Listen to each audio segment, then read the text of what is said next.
ಲೇ ಸೋನು ಶೆಟ್ಟಿ, ಈ ಚಪ್ಲಿ ಇದೆ ಅಲ್ವಾ, ಈ ಚಪ್ಲಿ ಕಿತ್ತೋದಂಗ್ ರಪ್ಪ ರಪ್ಪ ರಪ್ಪ ರಪ್ಪ ಅಂತ ನಿನಗ್ ಹಾಕಿದ್ರೆ ಮೈ ಮೇಲಿರುವಂತ 2 ಪಾರ್ಟ್ಸ್ ಕೂಡ ಕೆಳಗೆ ಉದ್ರೋಗ್ಬಿಡ್ಬೇಕು.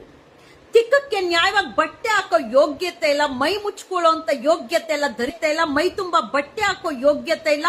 ನಮ್ಮ ಹಿಂದೂ ಸಂಪ್ರದಾಯವನ್ನ, ಹಿಂದೂ ಸಂಸ್ಕಾರವನ್ನ ಮೈ ತುಂಬಾ ಬಟ್ಟೆ ಹಾಕೊಂಡು ನಿಯತ್ತಾಗಿ ಫಾಲೋ ಮಾಡಿ ಹೆಣ್ಣು ಮಕ್ಕಳ ಬಗ್ಗೆ ಮಾತಾಡ್ತೀಯ ನೀನು. ನಿನ್ನ ಕೊಳ್ತೋಗಿರುವ ದೇಹ ಯಾರು ಮೂಸ್ ನೋಡಲ್ಲ ಅಂತ ಹೇಳಿ ಎಲ್ಲಾರ್ಗು ಎಕ್ಸ್ಪೋಸ್ ಮಾಡ್ಕೊಂಡು 2 ತುಂಡು ಪೀಸ್ ಹಾಕೊಂಡು ಯಾರು ನಿನ್ಗೆ ತಿಕ್ಕದ ಮೇಲೆ ಬಾರಿಸೋರು ನಿನ್ ಮನೇಲಿ ಯಾರು ಇಲ್ವಾ?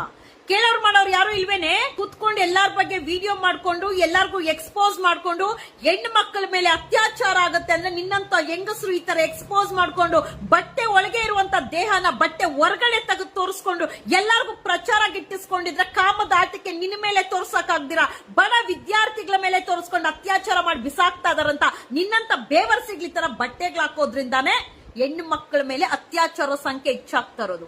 ಏನಂದೆ ಗಬ್ಬಿಡ್ದೋಗಿದ್ಯಾ ನೀನ್? ಬಂದ್ ಮೂಸ್ ನೋಡಿದ್ಯಾ ಗಬ್ಬಿಡ್ದೋಗಿರೋದು? ನಿನ್ನ ಗಬ್ಬಿಡ್ದಿರೋ ಮೈನ ಯಾರು ನೋಡೋದಿಲ್ಲ ಅಂತ ಹೇಳಿ ಎಕ್ಸ್ಪೋಸ್ ಮಾಡ್ಕೊಂಡು ಎಲ್ಲಾರ್ಗು ತೆರೆದಿಟ್ಟು ತೋರಿಸ್ತಾರೋ ನೀನು.